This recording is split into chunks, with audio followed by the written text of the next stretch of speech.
Bismillahirrahmanirrahim. Assalamualaikum warahmatullahi wabarakatuh. Saya Habibah dengan NIM 1916010076 dari Ekonomi Syariah B akan menjelaskan tentang instrumen kebijakan moneter. Pengertian kebijakan moneter. Kebijakan moneter adalah kebijakan pemerintah menyangkut perilaku bank sentral dalam penawaran uang dan pengaturan uang yang beredar pada suatu negara. Jenis kebijakan moneter. Yang pertama, kebijakan moneter ekspansif atau monetary expansive policy. Kedua, kebijakan moneter kontraktif, monetary contractive policy, politik diskonto atau peningkatan suku bunga. Yang ketiga, politik pasar terbuka, penjualan surat berharga. Yang keempat, politik cash ratio, peningkatan cadangan cash. Yang kelima, politik kredit selektif atau pengetatan pemberian kredit. Instrumen kebijakan moneter. Yang pertama, politik pasar terbuka. Yang kedua, politik diskonto. Yang ketiga, politik rasio dan cadangan wajib. Yang keempat, kebijakan kredit selektif. Tujuan kebijakan moneter. Yang pertama, menjaga kestabilan ekonomi. Yang kedua, menjaga kestabilan harga. Yang ketiga, mengedarkan mata uang sebagai pertukaran dalam perekonomian. Yang keempat, mempertahankan keseimbangan antara kebutuhan likuiditas perekonomian dan stabilitas tingkat harga. Yang kelima, distribusi likuiditas yang optimal dalam rangka mencapai pertumbuhan ekonomi yang diinginkan pada berbagai sektor ekonomi. Yang keenam, membantu pemerintah melaksanakan kewajiban yang tidak dapat terrealisasi melalui sumber penerimaan yang normal. Yang ketujuh, meningkatkan kesempatan kerja. Yang kedelapan, memperbaiki neraca perdagangan kerja masyarakat. Peran Bank Indonesia dalam kebijakan moneter. Bank Indonesia memiliki tujuan untuk mencapai dan memelihara kestabilan nilai rupiah. Tujuan ini sebagaimana tercantum dalam Undang-Undang Nomor 3 Tahun 2004 Pasal 7 tentang Bank Indonesia.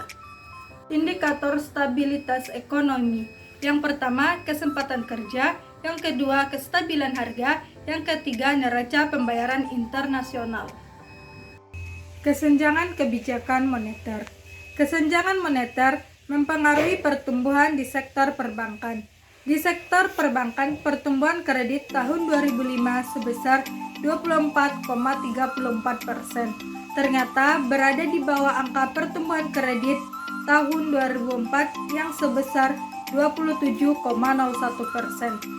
Meskipun angka LDR, loan to deposit ratio perbankan tahun 2005 lebih tinggi sebesar 55,02%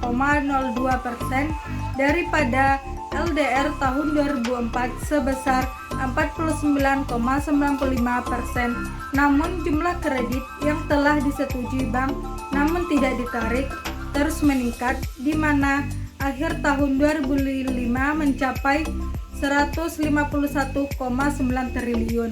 Angka ini jauh di atas angka tahun 2004 sebesar 126,8 triliun. Rules versus discretion.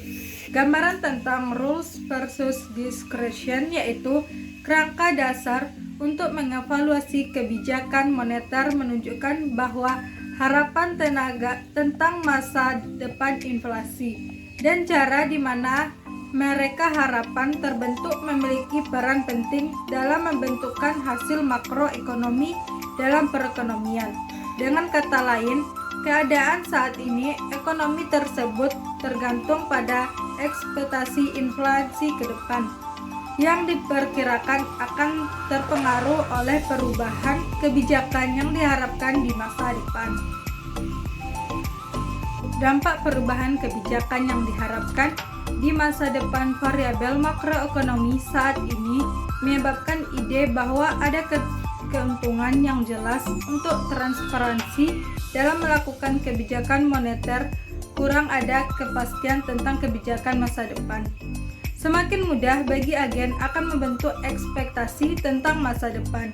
Selanjutnya, para pembuat kebijakan tidak akan mampu mengejar sistematis kebijakan yang menghasilkan inflasi yang tidak diharapkan karena individu akan cepat menangkap. Baiklah, sekian penjelasan dari saya tentang instrumen kebijakan moneter. Assalamualaikum warahmatullahi wabarakatuh.